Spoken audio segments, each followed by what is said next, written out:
যিহেতু ইতিমধ্যে আমি যোৱাকালি মাল্টিমিডিয়া প্ৰেছ ক্লাব চাপৰৰ ফালৰ পৰা প্ৰতিক্ৰিয়া ব্যক্ত কৰিছোঁ যে কলাইগাঁৱৰ কাণ্ড প্ৰথমে আমি তীব্ৰ ভাষাৰে গৰিহণা আৰু নিন্দা জনাইছোঁ যে কোনো পথে সাংবাদিকসকলক আক্ৰমণৰ লক্ষ্য হ'ব নোৱাৰে, সহজ লক্ষ্য হৈ পৰিছে।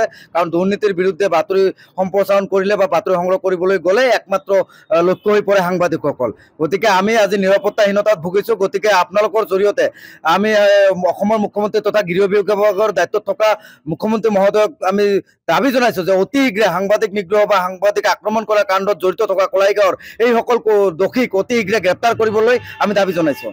শাসকীয় পক্ষৰ বা শাসকীয় দলৰ কোনো নেতা বা পালি নেতাৰ যদি দুৰ্নীতিৰ বিৰুদ্ধে বাতৰি কৰা হয়, তেওঁলোকৰ দ্বাৰা যদি কোনো ভেৰনীয়া গুণ্ডাই সাংবাদিকক আক্ৰমণ কৰে, তেতিয়া কিন্তু প্ৰশাসন যন্ত্ৰ যেনেদৰে আগবাঢ়িব লাগে তেনেদৰে আগ নাবাঢ়ে, যেনেধৰণে অইন ক্ষেত্ৰত আগবঢ়া পৰিলক্ষিত হয়। গতিকে আমি দুৰ্ভাগ্য ধিক্কাৰ জনাইছোঁ গৃহ বিভাগক, আমি ধিক্কাৰ জনাইছোঁ বিটিআৰ প্ৰশাসনক আৰু আৰক্ষী অধীক্ষকগৰাকীক আমি দাবী জনাইছোঁ যে অতি শীঘ্ৰে আপোনাৰ দায়িত্ব আৰু নৈতিক কৰ্তব্য যে সাংবাদিকক নিৰাপত্তা দিয়া, বিশেষকৈ গৃহ বিভাগৰ দায়িত্বত থকা মাননীয় মুখ্যমন্ত্ৰী মহোদয় আপোনাৰ নৈতিকতাত দায়িত্বত পৰে যে সাংবাদিকক নিৰাপত্তা দিয়া। কাৰণ গণতন্ত্ৰৰ চতুৰ্থ স্তম্ভ সাংবাদিক, আৰু সাংবাদিকসকল আজি এইখন অসমত যদি নিৰাপত্তাহীনতাত ভুগিছে, গতিকে এয়া আপোনালোকৰ ব্যৰ্থতা।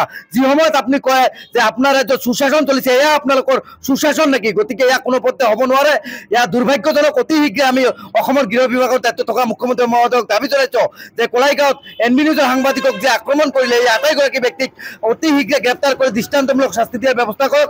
লগতে এই ইএমগৰাকীৰ ওপৰত বিহিত ব্যৱস্থা গ্ৰহণ কৰাৰ কাৰণে তদন্তৰ আমি দাবী জনাইছোঁ। যি আক্ৰমণৰ ঘটনা সাংবাদিকৰ ওপৰত আক্ৰমণ হৈছে বা হয়তো বিটিআৰৰ ইএমৰ যি ভেৰনীয়া গুণ্ডাসকলে যি বাতৰি সংগ্ৰহ কৰিবলৈ যাওঁতে সাংবাদিকৰ ওপৰত আক্ৰমণ কৰিছে, সেইটো প্ৰথমতে আমি গৰিহণা দিছোঁ, নিন্দা জনাইছোঁ।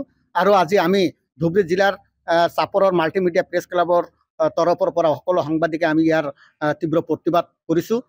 আৰু ইয়াৰ কাৰণে আমি দাবী উত্থাপন কৰিছোঁ যে হয়তো যিসকল দুষ্কৃতিকাৰীয়ে সাংবাদিকক আক্ৰমণ কৰিলে সেইসকলক অতি শীঘ্ৰে গ্ৰেপ্তাৰ কৰি দৃষ্টান্তমূলক শাস্তি দিয়াৰ কাৰণে আমি দাবী উত্থাপন কৰিছোঁ। অন্যথা আজি হয়তো মৌন আন্দোলন কৰিছোঁ, অনাগত দিনত ইয়াতকৈ আমি ভয়াৱহ আন্দোলন গঢ়ি তুলিবলৈ বাধ্য হ'ম। হয়, প্ৰথমতে আমি চাপৰ মাল্টিমিডিয়া প্ৰেছ ক্লাবৰ তৰফৰ পৰা আমি তীব্ৰ গৰিহণা দিছোঁ। আৰু লগতে অসমৰ মাননীয় মুখ্যমন্ত্ৰী তথা গৃহ বিভাগৰ দায়িত্বত থকা হেমন্ত বিশ্ব শৰ্মা ডাঙৰীয়াক আমি এটাই ক'ব বিচাৰিছোঁ যে সাংবাদিকৰ নিৰাপত্তা আপোনালোকে সুনিশ্চিত কৰক।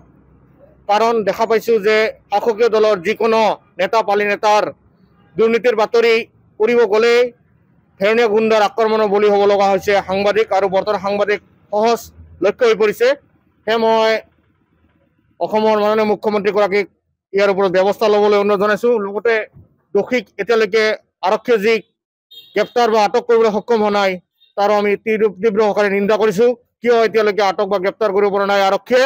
আৰু অনাগত দিনত যদি কলাগাঁও আৰক্ষীয়ে কোনো ব্যৱস্থা নলয়, ইয়াতকৈ আমি ভয়ংকৰ আন্দোলন গঢ়ি তুলিবলৈ বাধ্য হ'ম। আপোনালোকে কিমান সময় ধৰি কাৰ্যসূচী চলাই আছে? আমি প্ৰায় 1 ঘণ্টা ধৰি আজি এই কাৰ্যসূচী আমি হাতত লৈছোঁ, যি আমাৰ মৌন প্ৰতিবাদ। আৰু এই ক্ষেত্ৰত চৰকাৰৰ দৃষ্টি আকৰ্ষণ কৰিবলৈ আমি যত্ন কৰিছোঁ। কাৰণ কিয় সদায় সাংবাদিক সহজলভ্য হৈ পৰে একাংশ ভেৰনীয়া গুণ্ডাৰ। তো এই বিৰুদ্ধে যি আক্ৰমণ হ'ল, এই বিৰুদ্ধে যাতে চৰকাৰখনে বিহিত ব্যৱস্থা গ্ৰহণ কৰে, তাকে মই কামনা কৰিছোঁ।